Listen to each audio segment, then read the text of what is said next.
my story is called Geek Out, Freak Out.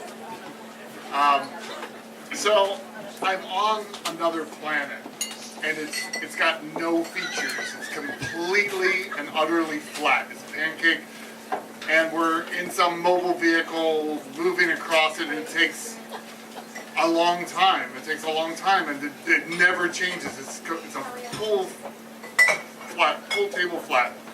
So after a bunch of what I would call days, we arrive at the only feature in the whole place, and it's a giant, immense rock.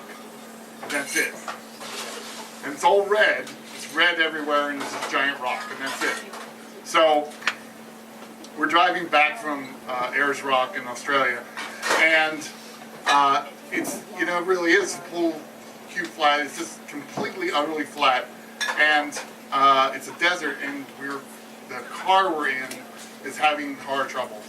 And there's nothing. There's gas stations. There's little stations equally spaced along the highway, and that's it. So we get to the next gas station, and they look at the car and they say, "Oh no, we can't fix it today. Maybe tomorrow, but you can stay here in the workers' quarters." And we're like, "Oh, great, that's great." So we go back to the workers' quarters, and they're like construction site trailers, the little trailers you have at a construction site, and we're in like the group community room, and they're going to tell us where we're going to stay and everything.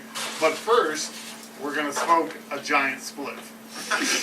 So we smoke a spliff, and I am so high that I am like one with the chair. I am like, I've lost the ability to communicate, and I'm just in the chair, and I'm hoping that nothing's required of me.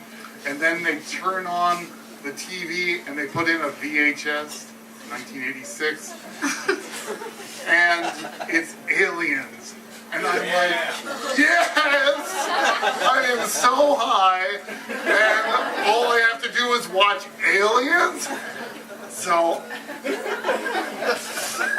I have just traveled for 3 days across a giant red planet that only has one feature, and it's a giant red rock, and then I get to watch Aliens as high as I've ever been.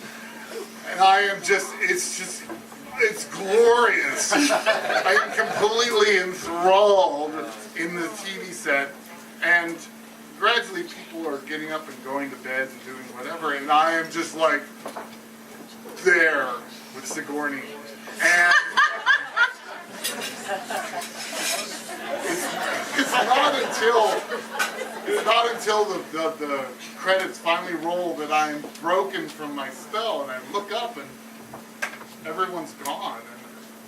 And I guess I missed the part about where we're supposed to sleep. And okay, well, so there's rooms, there's doors, but all the doors are closed, and it's like, I don't know if there's toilets or beds or. So, okay, well, I guess I'll just sleep here on the floor, and I guess I need to turn the TV off. Well, the TV is some strange device. I've never seen a more confusing VHS. You have to push like what you want to do, and then function, and then enter. And so I'm trying all these combinations, and I can't get it. And I go, I just give that up. Okay, well, the TV will just do whatever it does. And then I go around, and there's light switches, but they seem to control nothing. Or maybe they're controlling something that I don't know, but so I'm wandering around. I can't seem to turn anything off. There's, in the corners of the room, there's these giant bug lights that are bug zappers. They're zapping, zip, zip, zip. And I'm thinking, what am I going to do? So suddenly, the VCR reaches the end of the tape, and it starts going.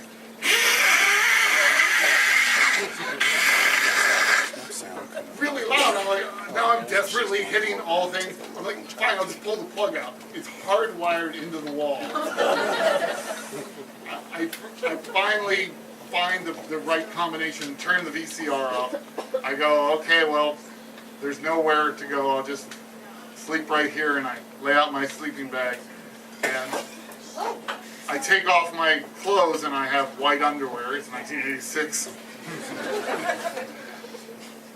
And the bug lights shine on my underwear, and suddenly every bug in the room is drawn to my underwear. That's it, thank you.